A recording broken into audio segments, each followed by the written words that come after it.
Welcome, everybody. This is Doug McCall from the International School Health Network and the Fresh Partnership. Pleased to be introducing this session as part of our series of open web meetings sponsored by the Fresh Partners. This session is on monitoring, reporting, and evaluating to improve programs and policies. And I'm pleased to welcome our speakers for today, Arlene Mitchell, who is Executive Director of the Global Child Nutrition Foundation, to report on the survey that they've done on school meals.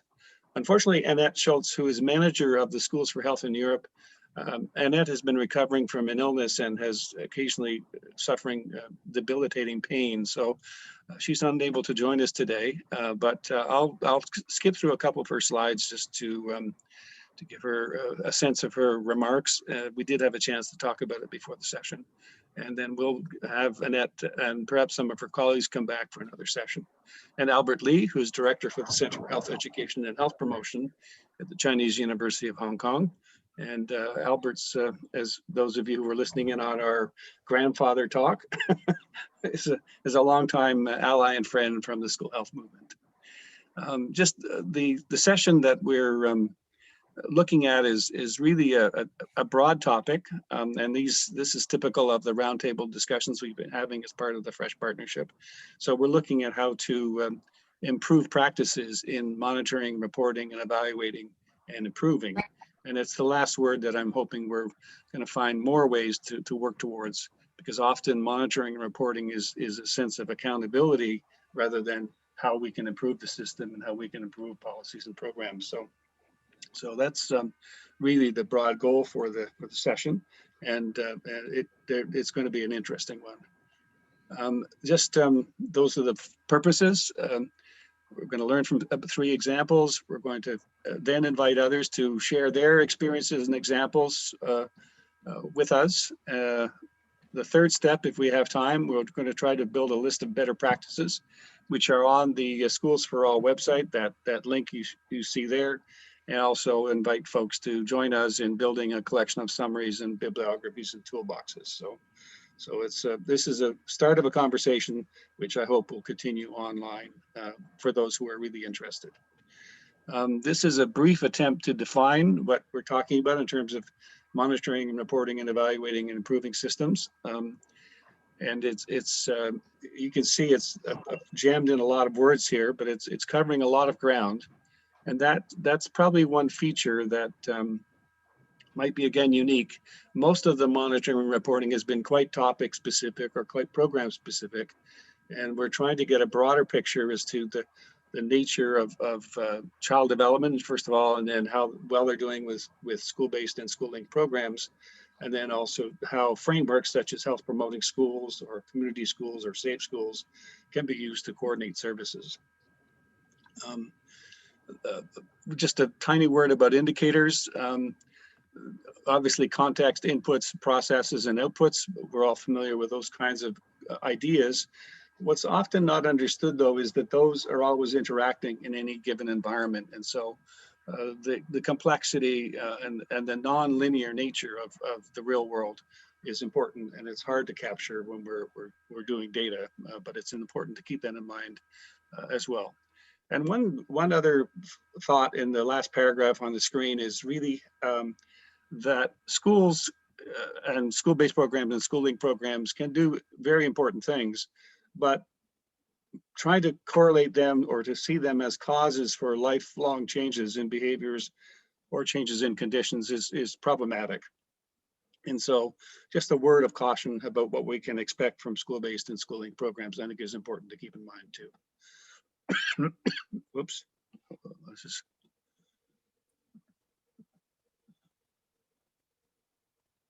Okay. I'm going to skip through to the slide there. I'm going to, at this point, just noting the different types of monitoring, reporting, and improving activities, and we're going to see 3 of them today. And with that, I'm going to pass over control for the of the presentation to Arlene, and hopefully I can do that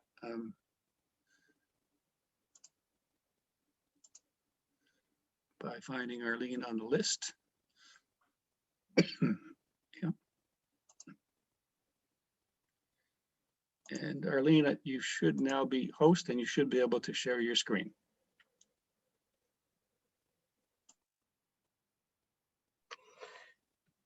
All right, I'm going to give this a try.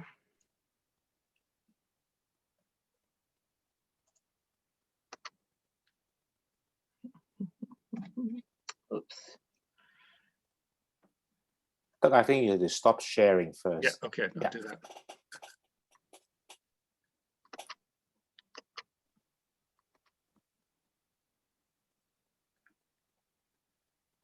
Here we go. Oops. Got ahead of myself. Just a second here. There, can you see that?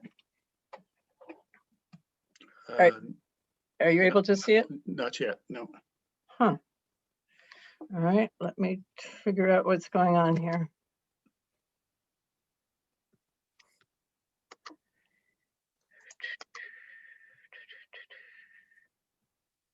Huh, I'm having a little trouble sorting this out. Share screen.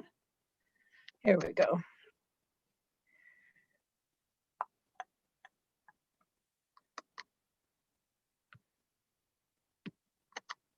And can you see this?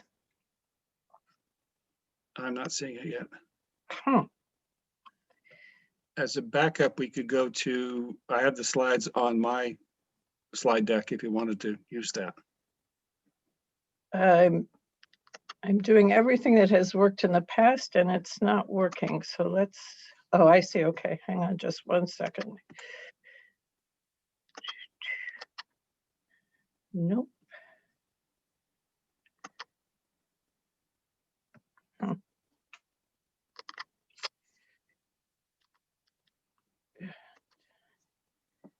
I am doing share screen and here we go. And this should do it.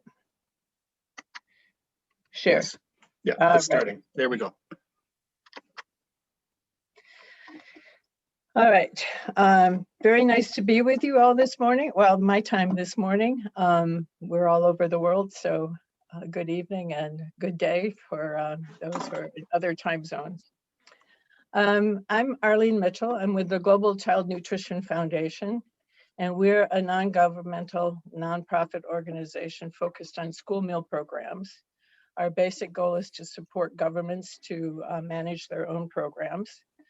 And we do that largely through facilitating and using peer learning and partnerships to help children to thrive and learn through school meal programs managed by their governments whenever possible. In 2018, we set out to do a global survey of school meal programs. This had been done a couple of times before. I used to be at the World Food Program, and in 2001, 2002, we did a global survey. Unfortunately, most of the results of that have been lost. And I believe WFP also did a global survey at about 2011. So there's been some time since school meal programs around the world have been surveyed. So we set out to do a global survey, to make it comprehensive, to use a standard set of definitions and questions covering all countries. And we focused only on large-scale school feeding programs. So we had a definition for that. And our goal is to repeat it every 2 to 3 years. So the first one was done in 2019, and we are beginning, we're preparing to begin in July, the 2021 survey. Our objectives for this survey were primarily to support countries with information about their programs and about other programs, and to do it in a way that was really user-friendly for them. It wasn't to be evaluative, but it was to help identify strengths and challenges, needs and trends, help them to recognize and address the data gaps that they might have, make it easy for them to learn from other countries, help them to decide how to invest in their programs, and basically direct their resources to the areas of greatest need. and again, show some progress over time and help them better advocate for resources. So those were kind of our goals for the countries themselves. But we had additional objectives for the global community, basically to provide a systematically updated comprehensive global database, to give our partners and donors data to support programs. Again, help to identify challenges and strengths and trends, strengthen the data collection and monitoring aspects, and provide data for relevant research. The map on the on the right shows you the status of how well we did. We contacted over 130 countries. We don't have an exact number on that. We got responses from 103, and 85 of those have large-scale programs.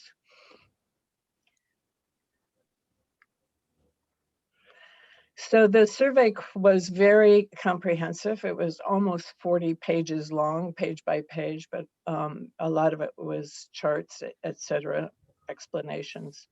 We also had a glossary that went with it. And this is basically the flow on the left of your screen. We asked some pre-survey filter questions. We took a look at the national context. We did a program overview. We looked at how the program was designed and implemented, where they sourced their food, how it was governed and leadership, the funding and budgeting, how they used the funding for the project, agriculture, jobs created, community participation. We partnered with several organizations that have emergency programs. So we ask a few questions about emergencies, which is very helpful now that we're looking at COVID. And we ask a handful of questions about the education system overall and the infrastructure for the schools. And then we ask them basically narrative questions about successes and challenges. So on the right is the timeline. We did a great deal of background research, and basically what we found was there was very uneven data about school meal programs. Most of it was very program specific, very little that compared across countries, et cetera. We had about 22, I think, experts review the content of the survey. And the questionnaire itself was reviewed by many people. We involved several organizations, et cetera. We were organized basically by regions of the world. We had a team led by a woman based in Nepal who handled all of the Asia and Oceania countries, and they went a bit beyond that. We had a team in Africa who handled all of the African continent. And then the rest of the world, if you will, excuse me, was coordinated out of our office here in Seattle. We did 3 major reports from the or categories of reports. As the data came in and was cleaned and ready, we produced country by country reports. I'll show you an example in a minute. And this was for the country's use. It basically could be used almost as a brochure to describe their school meal program or programs. It gives a quick overview and an opportunity to compare from country to country in a very simple, comprehensive format. We did a report for the McGovern-Dole program. The US government, US Department of Agriculture, is the largest international funder of school meal programs around the world, and they help to fund the survey. And so we did a report just of those countries that they've helped to support since 2013. And then we did a full comprehensive report of the whole survey. And the report is called School Meal Programs Around the World. And we just distributed that in April. So this is a sample of a country report. On the left panel, it's basically what the school year looks like, how many programs, large-scale programs they have, what national laws, policies they have, the financing situation, etc. The middle column talks about what they serve and when they serve it during the day, the sources of the food that they use, complementary activities and programs. And on the right is data from how many children they're serving. And we focused only on school-age children, but we did ask about primary school and even beyond secondary school. That information was not included in this chart. We focused just on primary and secondary schools to determine coverage. The second page of the report, country report, did more topic areas. So nutrition on the left. In the middle, we have how many jobs were created, whether they focused especially on women, community engagement, etc. And on the right, we tried to summarize the narrative that they told us about their successes and challenges, research needed, and studies they've conducted. And the third page, if they had more than one program, third and fourth pages were used to describe each of the programs in a very summarized form. So in Nepal's case, they have 2 programs. So that's the country report. Then the school meal programs around the world report that we just completed in April covers all of the topics of the survey. So there are 11 chapters. In addition to, we talk a bit about methodology, etc. So it's a very comprehensive, very long report, but we think extremely valuable for looking across the whole program to capture what's happening around the world. We're able to break out a bit by region, by economic status of the country, et cetera, in this report. So I'm going to wrap up with talking just briefly about the challenges we had in conducting it's really a multi-sectoral global survey. There were some things within our control. We had really struggled in some cases to find an entry point to, basically the idea was to have the governments of the country identify a focal point that we worked with. We knew that no one person would have answers to all of the questions in the survey, but we wanted to deal with one person who then was responsible for putting together survey responses from across the government or whatever players were involved in their school meal programs. We had trouble in a number of countries to even find a person to talk to who could say whether they had a program or not. And then even if we found someone to talk to in a ministry, for example, in some cases, we were not able to identify a focal point who could both answer the questions and ensure that the responses would be approved by the government for us to use in our global database. The questionnaire was very long and complex, and so that caused us some issues. We did have the survey available in 7 languages. In a few cases, the 7 languages didn't cover sufficiently what languages were used in the country. We had a team of our coordinators who were quite experienced, but we had relatively junior people working with them. And overall, it worked quite well, but there were some challenges just because of the inexperience of the younger team members. And then in some cases, we had issues with the timing of when we approached the country vis-a-vis when their school year started and ended, and whether Good morning. the ministry was able to. I'm good, thanks. How are you? Sorry, please, whoever's speaking, just turn off your mic. We're in the middle of a presentation. Yay! And yes, I only got a few questions. Sorry, like, whoever's from speaking, people please. now, saying, should I be completing it? I worked. Please, whoever is that Hersey? If that's Hersey, could you Okay. please turn off your mic? Thank you. Good, and I'll wrap up with just talking about some of the things that we found challenging that were outside our control.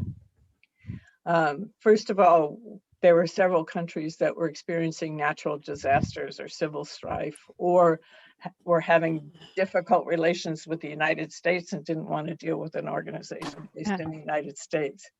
So that was a challenge in several countries. Perfect. Okay. In some cases, governments declined to participate. We had many countries that had trouble with internet or with using PDF forms and how to transmit the survey back to us. In all cases, there were issues where we asked questions for which they didn't have data. In some cases, internally in the country, they couldn't get cooperation from either their implementing partners or other agencies or ministries. Percy, could you please 10 days or whatever? Yeah. Percy, could you please stop speaking? Your microphone's on. Okay. Yeah. Yeah, no, it's good. Arlene, if you're... You can mute her, Doug, That's because you're always the worth host. a try. Like You should mute her. I think I did. Yeah, that should have done it.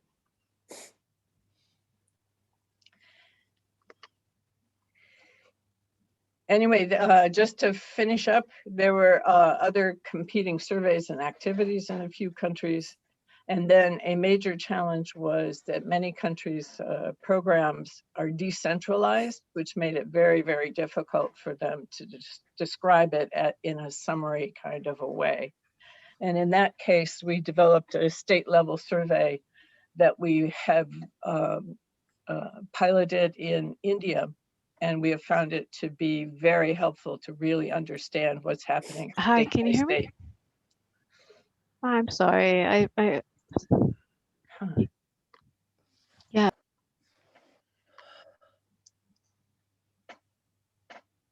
Arlene, I've took over control and muted her, so you should be able to continue uninterrupted. Okay. I think that's it. Let me just. Sorry, you're not going to be able to. Hang on, I'll just give you back control. No, I can do stop share, right? Yes. Because this was my last slide. There are other slides, so if you give the slide deck to the participants, they'll be able to see a bit more of the data that we gathered, but I think this was my last slide anyway. Okay, thank you, Arlene, and I apologize for the interruptions. I'm just going to go back to, actually, maybe we can go directly to Albert. Albert, I'm going to give you control so that you can show the video that you had. And then I'll be a poor substitute for Annette in giving a couple of remarks that we are.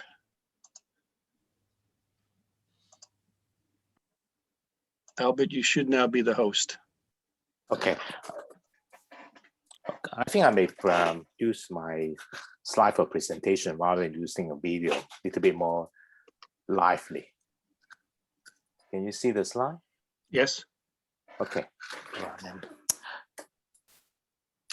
Okay, thanks, Doug, for inviting me, and good morning to those along the West Coast, and good afternoon those in Europe, and good evening in this part of the world. I'm Albert Lee, and I work in this area of school health, and it's nice to be acquainted with many old friends on the list.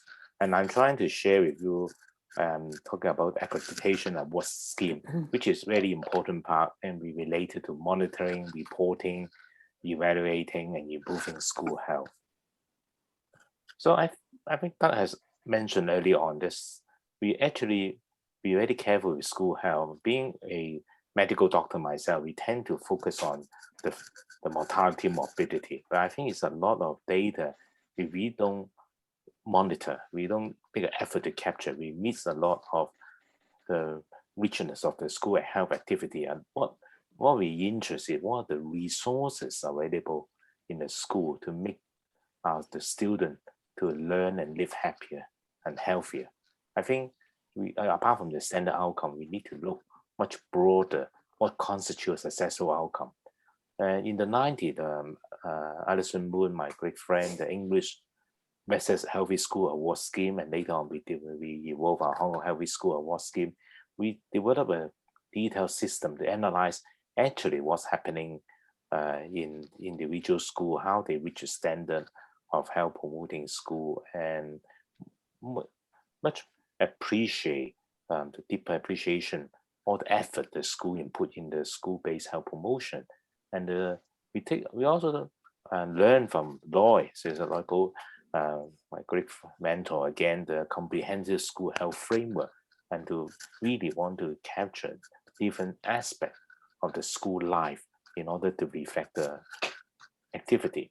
The health promoting school is actually building on from the Ottawa Charter for Health, looking at the healthy school policy, the school environment, the physical and the social environment, linking with the community, action competency for healthy living, and the service for health promotion and protection and prevention.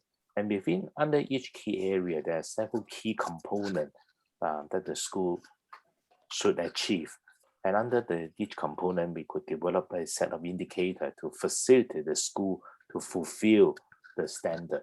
I just quote some examples. Then you look at the policy, then you probably look into how will the school personnel position health in the school policy level, and putting on high on the agenda, and how the school personnel being consulted, and also how they monitor whether the policy being implemented.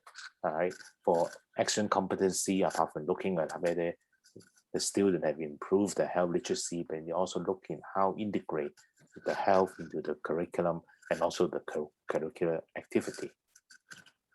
That's why about this complex model, the logic model. But if you really want to know in more detail, you can access to the paper, which I think I have sent to Doug for more detail. And one of my former master student was from Australia, while she was in Hong Kong. She put all what we have done together into kind of logic model, looking into the input, the process, and the impact and outcome.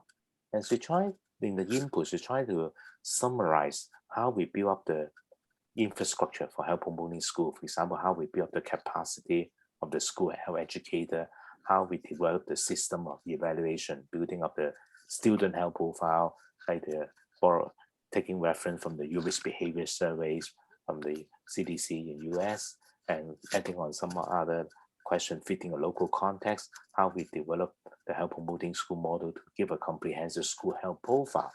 And then we develop the system for evaluation accreditation. And then with the result, the baseline assessment, the school health profile and student health profile serve as a baseline assessment, then the school could find way to improve, right, the area of deficiency and how to make it better.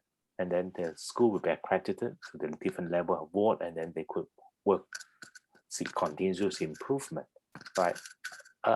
And then go back to the audit cycle again.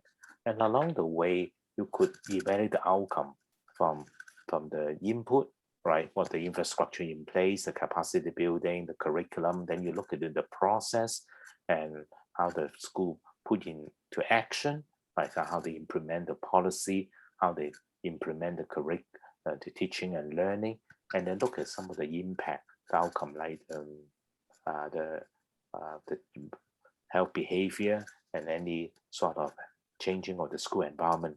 Later on, looking at the outcome, like the quality of life, the health status of the student, the student satisfaction, and also some of the other mental health outcome. The four types of outcome, as outlined by previous Donna, being the health promotion action, health promotion outcome, and then leading to the health and social outcome.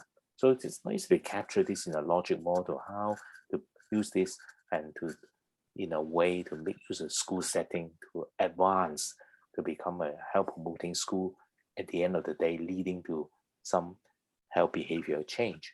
And I think some of the early publications have shown, and with the award accreditation system, identify the area they require improvement. For example, the school should not just follow a prescriptive approach or just focus on certain topic.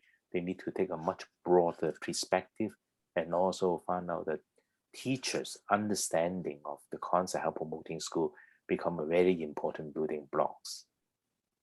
And we inspired by one paper by Joyce and her colleagues in 2017, talking about the importance of data monitoring.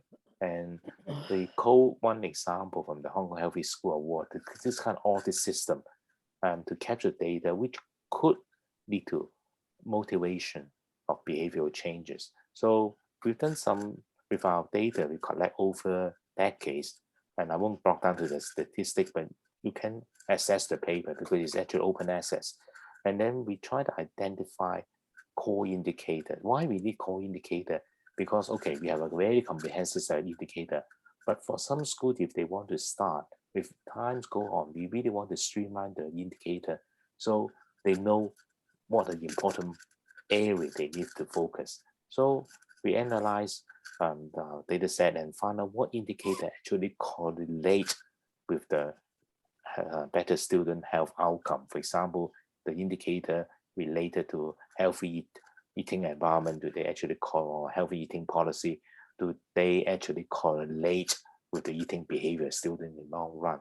Like the curriculum and something on the action competency, do they related to the example, the life satisfaction of the student as a much long-term outcome? We managed to identify 20 core indicators across the 6 key areas. And then from there, we conduct another study.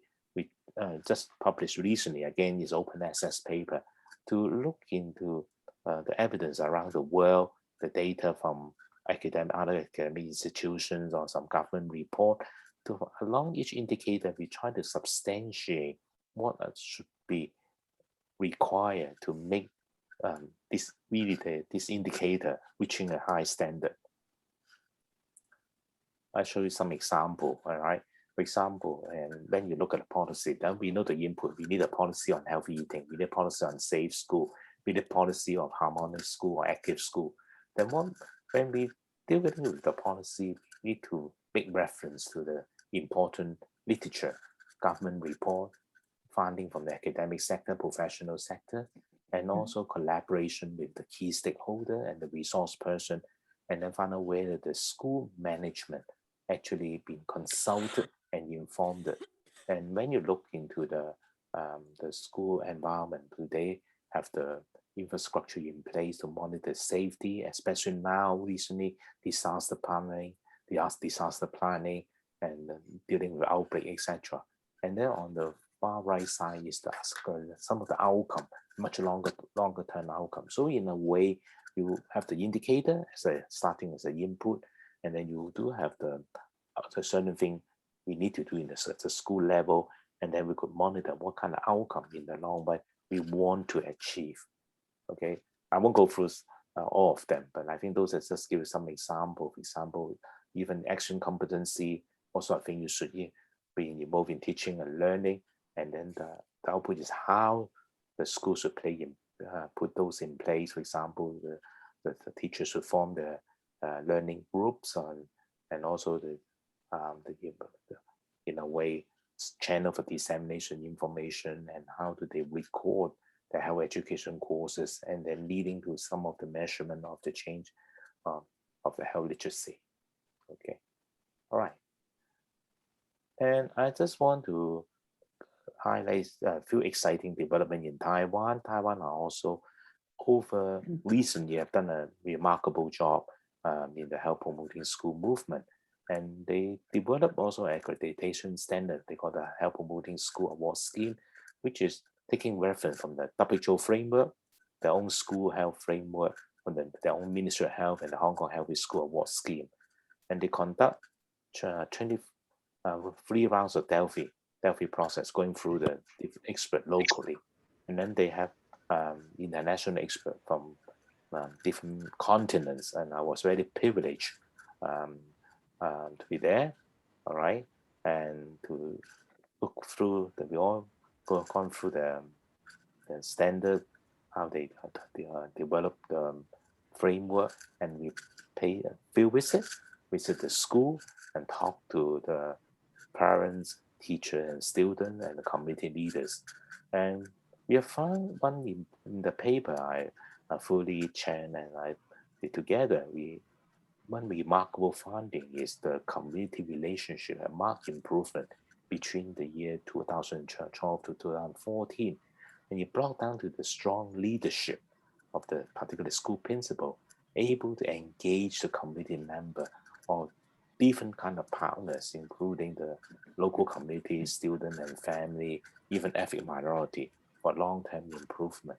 And I think 10 years ago, one of the school principals presented in a preschool pre-conference or school health in Thailand. I think the study also demonstrates weakness is getting the teachers, educator, to develop skill-based health curriculum rather than knowledge-based. And they feel that the school policy need to support the pedagogical development to enhance the competency for teachers to acquire the new set of skill in developing the skill-based curriculum to help the student and include also maybe the family member to change the behavior. So I think this to round up, I think if you can create a baseline assessment of the school, making use of the framework, healthy school framework, right? And then develop a student health profile and a school health profile.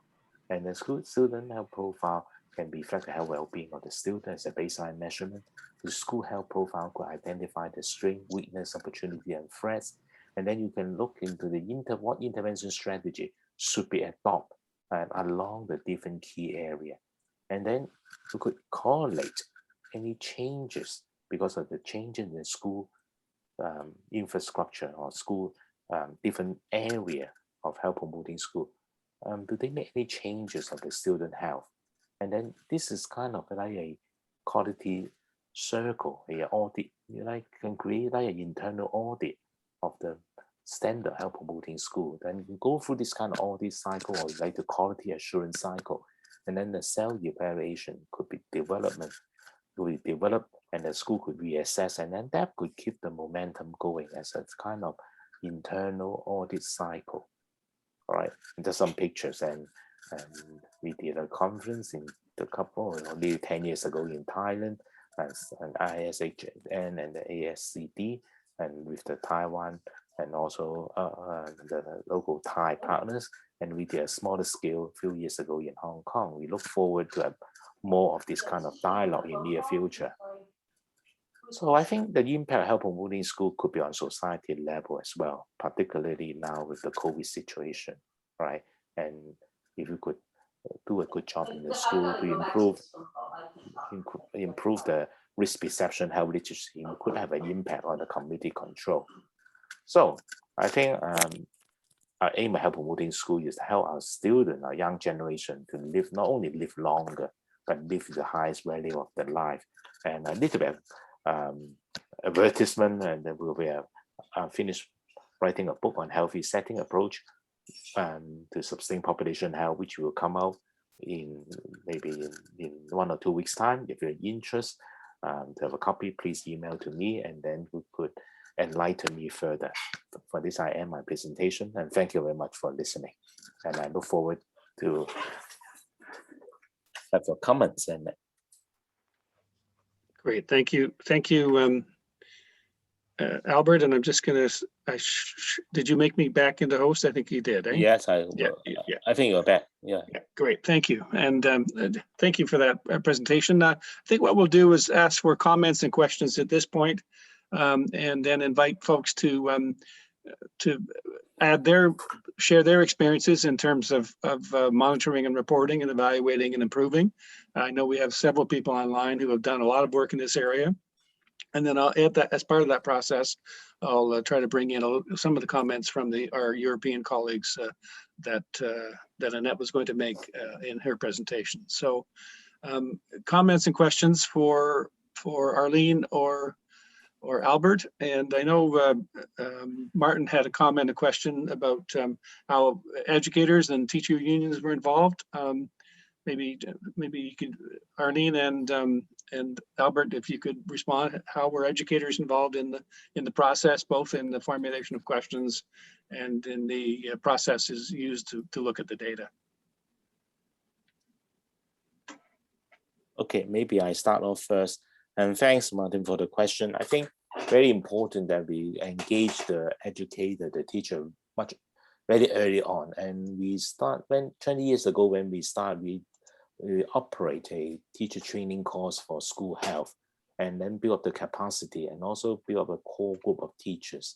And then we have been working closely with the different school council as well as sometimes the local parent-teacher association. And we've been trying to, during the period of SARS, all right, 2003, in a way it's an opportunity they could see how they need to equip themselves to fight with the problem. So in a way it's less chaotic with the COVID-19. And we try to highlight the sort of public health issue like obesity, which so the food survey could enlighten us further, the food and nutrition, mental health, those are hot topics that the teachers also have a great concern. And then we'll see which role they play and how we could link them up with the resource person in the community. And we try to do the healthy school, healthy city in parallel, identify the community resource partner for them. And another important is working parents, because with the support from parents or demand from the parents, and then that could make the teacher feel that there's a part of the mission to do the school health. I think the PTU engage with the parent teachers union definitely is very important to get them really engaged. And I think we've been working very well with the parent teacher, we call PTA, parent teacher association. From time to time, we run seminar, workshop, or event, and just like the handling COVID. And I just conduct one few hours ago on child protection related to child abuse. I think we use some topical issue and then running this kind of seminar and practical workshop and link them up with a resource person or resource in the community. Great, thank you, Albert. Arlene? Yeah, because our survey was at a global level, we weren't able to directly involve teachers, of course. Most school meal programs, however, are managed out of the Ministry of Education or the education responsible agency of the government. So in that context, we touch on some of the education factors. But teachers directly know. We did ask specific questions about parents and community members being engaged with the school meal program. And very high percentage of programs said that they require or expect parents and community members to be involved. And we know that that's a quality factor in education systems, the parental involvement. So I think that's about as close as we came. We did ask a few questions about the education system, but it was more to give us a sense of whether that country's programs would be a good starting point for much deeper kind of impact studies. Because if they couldn't isolate students who received school meals, for example, from those that didn't, and their test results and attendance rates, et cetera, then it would be harder to do in-depth study of impact.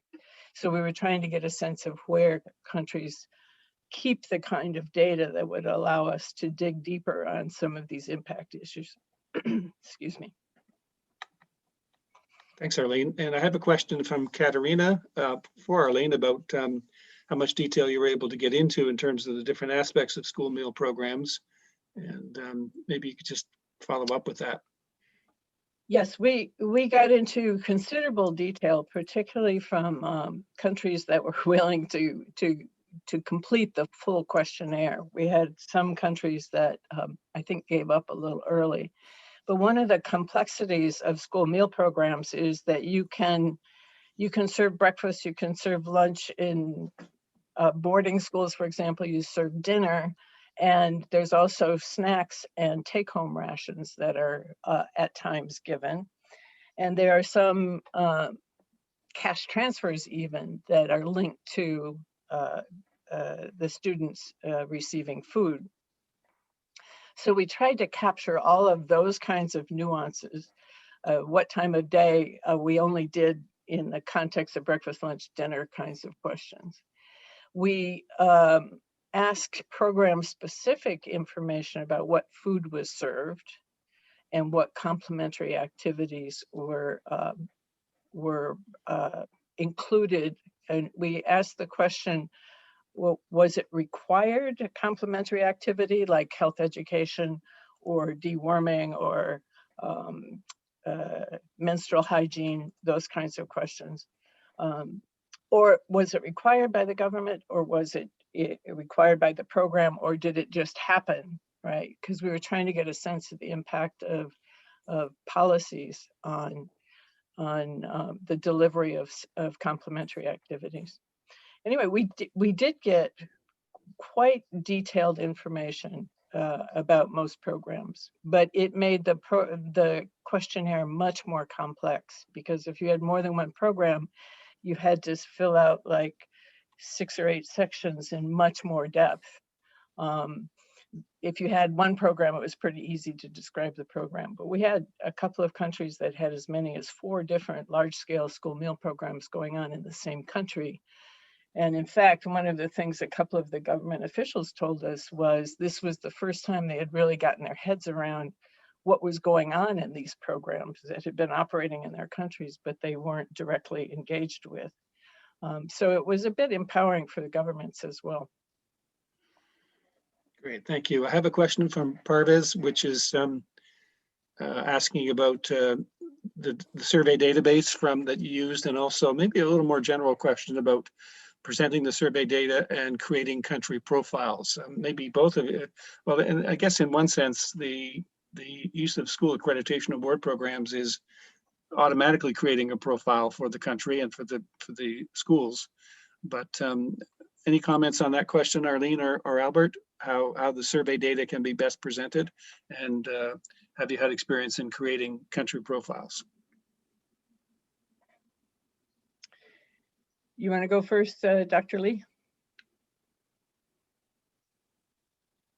Okay, well, we did do country profiles, very specific.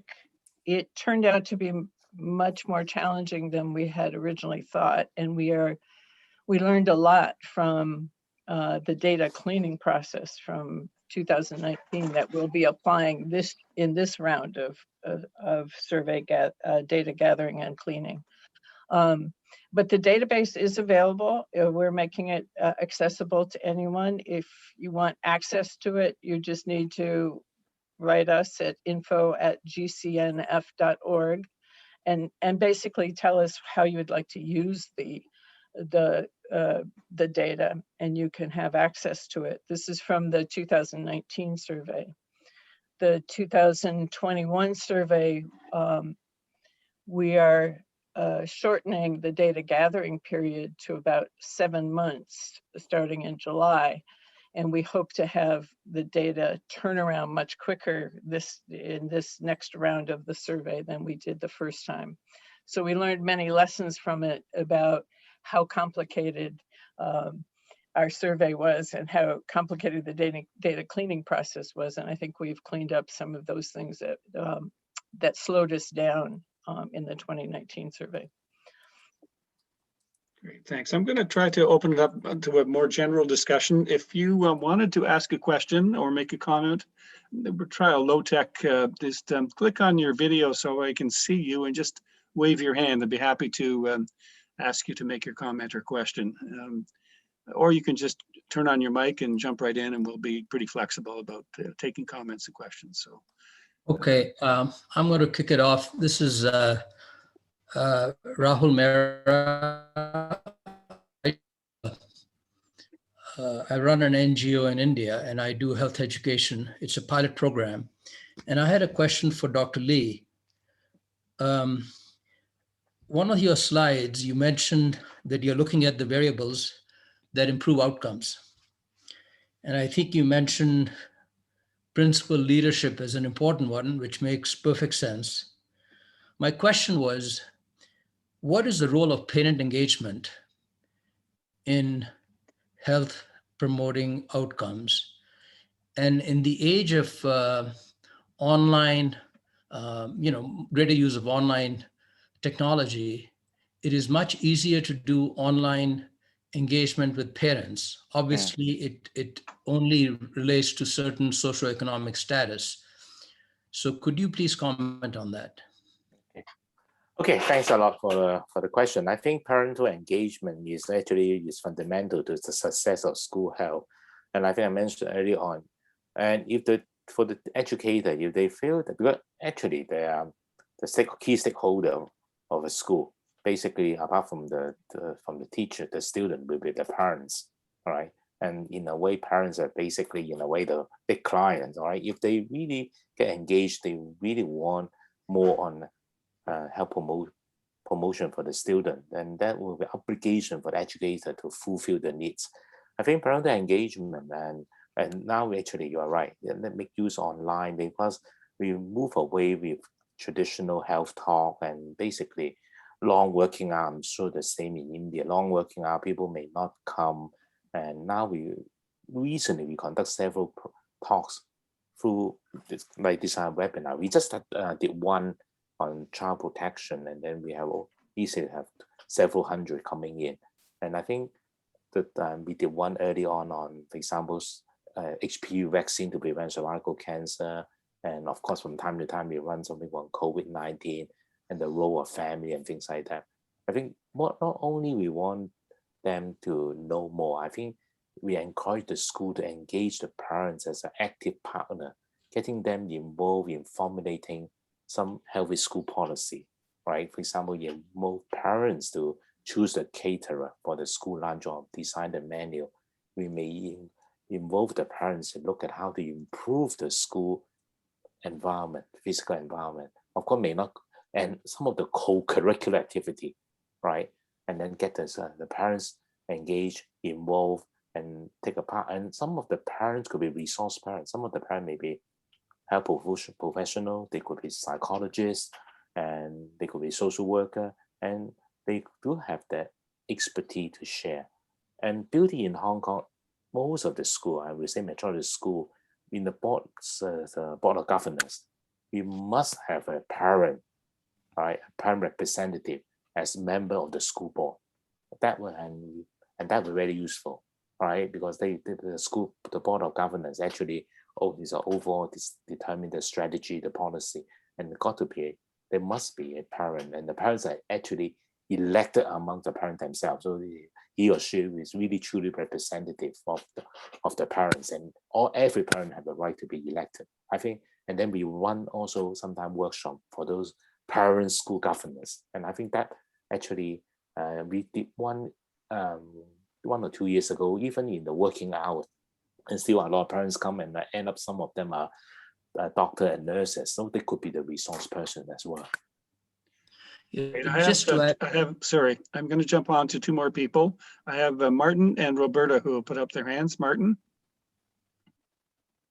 Yeah, thanks, Doug. I just wanted to clarify, and I'd be interested in your views on this, Albert and Arlene, that I was talking about engaging the teachers' unions, not just the teachers in the work. And I know HKPTU in Hong Kong are very active in creating a discourse, a discussion around teacher professionalism, which is about teachers getting involved in broader school issues and being prepared to engage with some of the broader questions of society. And given different environments, there are different delicacies about how you go about that. But it would seem to us, and for those of you who don't know me, I work for the teacher union. So we represent the teacher unions around the world. And we're keen to put our arms around all of our unions in terms of their relationship. It's also in terms of nutrition surveys and other work that goes on. If you do it without talking to the teachers' representatives, then often you're not involved in that conversation in a way which does the whole school, whole community, whole society sort of framing. And the teachers' unions have that role of making sure that they represent teachers across the education system. So I'm just interested in your views on that. And we've had long discussions about this. Doug's always very supportive of making sure we take the teachers with us. So it's how you actually do that at a time when they've got so many other things on their plate that we're trying to find some space for them to be able to engage with this issue, which is of such huge importance. Thank Arlene and Albert, or anybody else jump in. Let's just make it a broad discussion about that issue. And we could broaden it to engaging all stakeholders in terms of getting buy-in from the beginning in terms of the data being collected and which will then lead to improvement if they're engaged in the beginning. Maybe I jump in very quickly. I think absolutely, Martin, you're absolutely right. We need to engage the teachers. And I think what I've done so far is that not only getting them on board and getting them to run workshop for other teachers. I think what I find it very useful if they're running workshop and show their own colleagues how to make a health promoting success, because they are actually in the front line, right? They're in the front line and they will share the school experience and let them to open up the school for others to visit. I think and that is absolutely essential. And from time to time, we have the teacher presenting, and I trying to get a group of teachers, right? And apart from they've been doing a learning circle for school health, I really want them to evolve to a kind of a teachers association for school health or health education. I think that those people interested, they're willing to spare time, and then they will understand how to make other busy teachers to take on without draining too much of the time, and they could make it work. How to make small steps. I think that's something that I like to do within the near future. Yeah, you make a very important point. Roberto, do you want to ask your question or comment? Hi, thanks for the presentation. So I would like to know, Albert, for example, considering your evidences and your experiences in Hong Kong, for example, what is the gap? What is missing in terms of research to convince teachers that they can be agents of the well-being of their students in the schools? I'm asking because in Brazil, for example, we are several steps behind of the discussions about health promoting schools, but I believe in it. So I would like to know what do you think about that? Okay, thanks, Roberto. And I think the research missing is we don't have the government having funding for a long-term research. I think we need to do repeat measurement. For example, I talk about the school health profile, student health profile. We could only build on those school buying in, but we cannot do it on the really wide sample of a school. And then most important is the repeat measurement, right? And also linking not only to the student health outcome, some of the learning outcome as well, right? I think we need to do it. And recently, I tried to put in a proposal and looking into how we do this repeat measurement for a group of schools in dealing with COVID-19. And sometimes when the public health people, really expert in public health, when they look at my proposal, all right, and they will find it very funny because some of the school content they don't understand. When the education people look at it, they say, okay, it's too health orientated. So I think we need someone like people like I've shown that proposal to Lloyd, all right, before, right? I think you need someone who actually understands school health and develop a long-term strategy, and then commission the people to keep building on the data and make it widely available, all right, and then linking with the school outcome, right? I think that's important, and I think that's something that you could see whether you convince your government and to do it. You have to convince both sides, the education and health side, and look at the wider perspective and the longitudinal measurement, and then linking with the student outcome and the profile later on in life. Then you can convince everyone, it's a worthwhile project to do. I think this might be a good segue. Mohini, you have a question, and talking about data, you might have something to say. Thank you so much, Doug, and thank you to the presenters and the great discussion here today. I just wanted to say I couldn't agree more with what was just said about engaging various stakeholders and the importance it is from their point of view in looking at student outcomes and really speaking to their language. So if you're speaking to teachers, and what are their pain points on a daily basis? Are kids coming to school? Are they performing well? And are they progressing? And likewise on the health side, it's about, are there less cases of diarrhea or other prevalent diseases in that school catchment for a health worker? And what we've done on a small scale as our proof of concept, and then on to doing a pilot. And now we're expanding into new sites and geographies, is really digitizing the whole process of how people record and document their work, which then makes it so much more achievable for them, essentially, because it's their information data that they need insights on, so that they can, one, improve the service they provide for the kids they serve, and likewise do it more intelligently. So this is just to share a little bit about the work that we're doing here. I can share more separately, but I think that's really the direction in which the school health community should be going, which is really making it as real time and live as possible, because there's so much to be gained for different sectors in working together. And COVID-19 has opened the eyes of so many people, globally, working on their vertical areas for health, education. But in the school health sector, we've understood this for decades on the intersectoral need of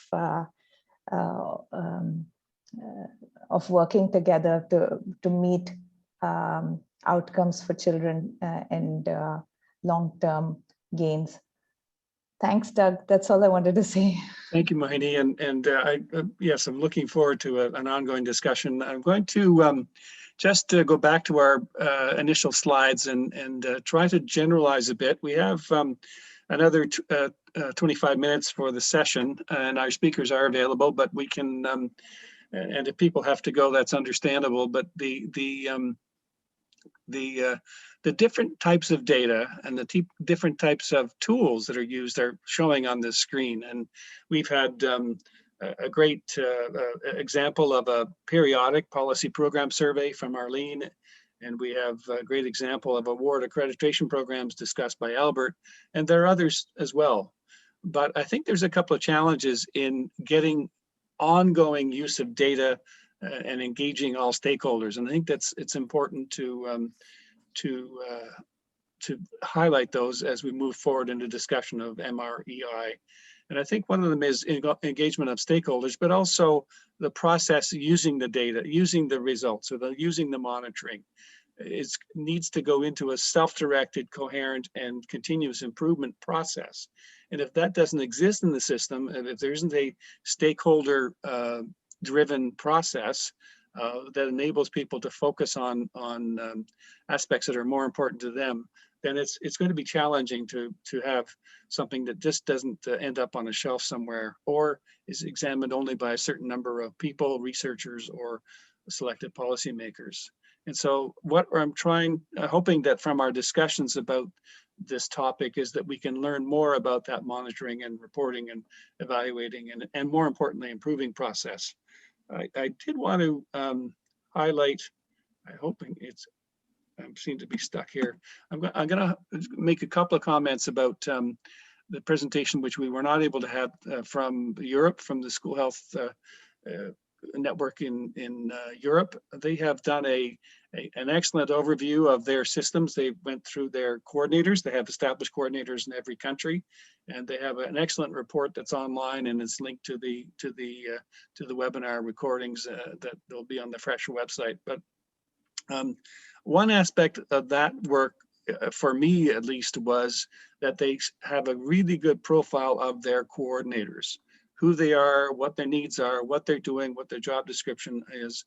And that's important, because if we're going to look at using frameworks like health promoting schools or community schools or safe schools, there needs to be a coordination function built in.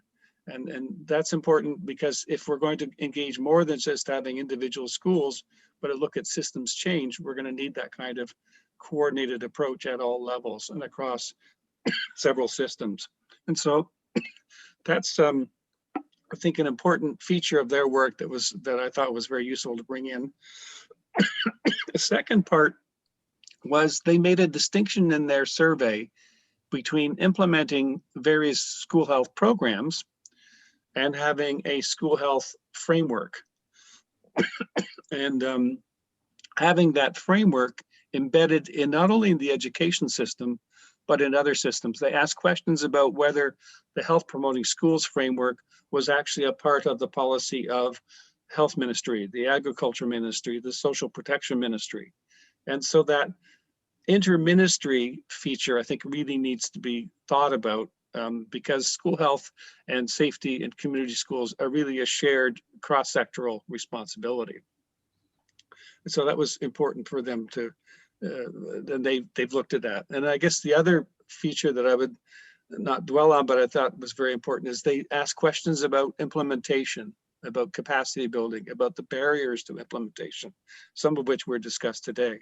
And so they built that into the process so that problems that need to be addressed can be identified through the survey process, not just what people are doing, but what they think they need to do and what are the barriers to that. And so those are features that I think we need to think about, because this monitoring and reporting and evaluating and improving is an ongoing field and needs to be thought about as a field of endeavor. One of the interesting parts of the work preparing for this webinar, Parvis from UNESCO was kind enough to review some of the topics that we have on those web pages in our Schools for All website. And he brought to my attention, I didn't know that there is a planned process came out of the Global Partnership for Education of joint sector reviews. In other words, it's a collaborative process looked at by the different sectors as it relates to school programs. And so it was, I think that's something that is, if that's the kind of process that these data, these monitoring and these various reports can go into, there's a lot more chance that we're going to end up with improved capacity or improved policies and programs. And so I hope I've captured a little bit of the thinking that Annette would have brought to the table as part of this discussion. And again, open it up for more questions or comments and see if I can get the slides to move. That's not going to move. So I'll stop sharing. Okay, just on that, I had a question for Dr. Lee again. Since we are talking about monitoring and you have evaluated what variables improve outcomes, we are planning to implement self-monitoring by the students now. Now, this is not monitoring by the school, but self-monitoring by the students. Just to give you an example, in our nutrition chapter, when we engage with the schools, there are certain goals for nutrition that are set as a goal for the learning they've had. What we are planning to do is the students monitor for their goals, self-monitoring every 2 months. You know, how many fruits and vegetables they're eating, how much, grains they're eating, etc.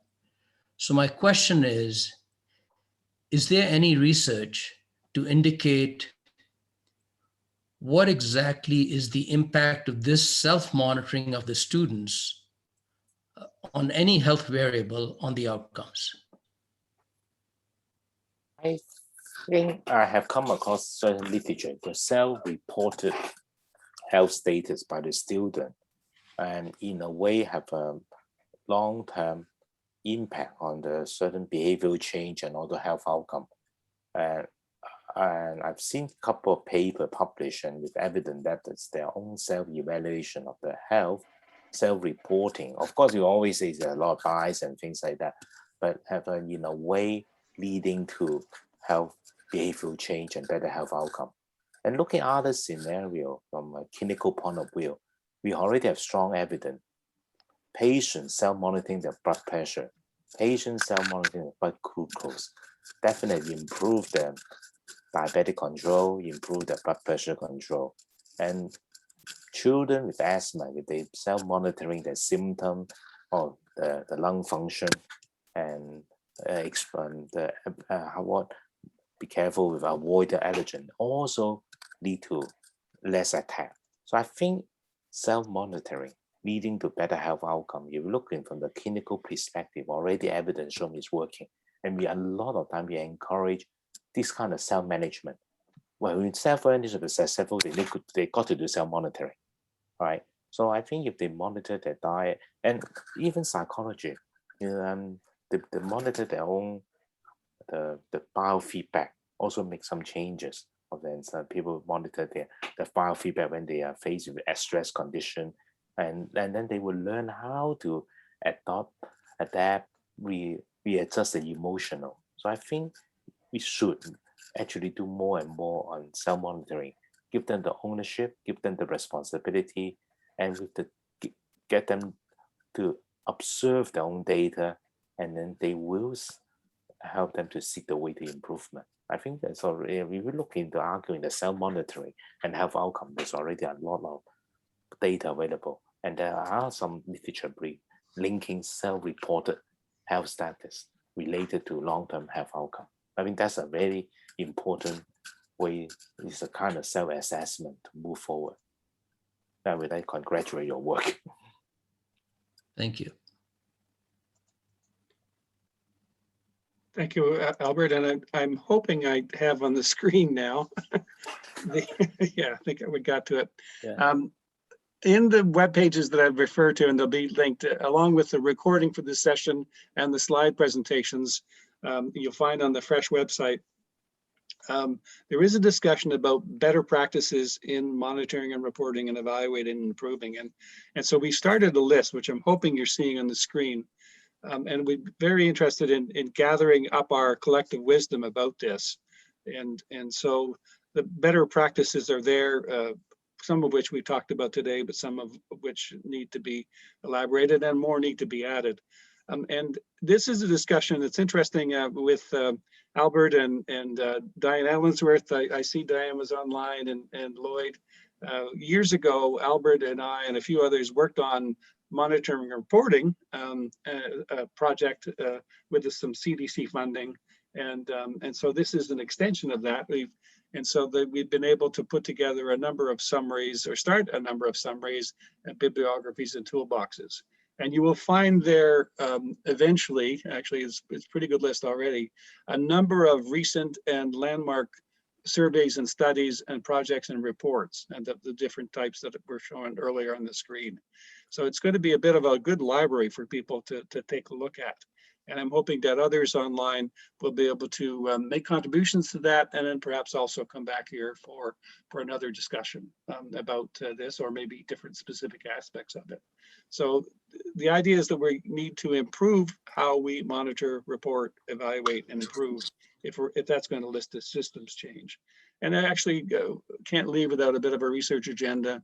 I think we also need better research and better knowledge about how these different reports and projects and data and so on, monitoring activities, do they actually lead to improved changes, either in capacity, practices, policies, and programs, and to be able to document that so that we can choose better among the different options that are available for this kind of a process.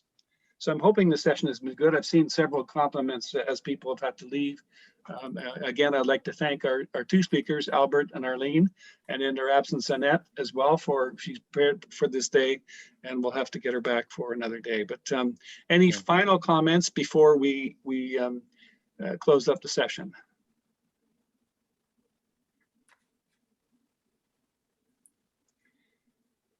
If not, I'm going to stop the recording and again, thank our speakers.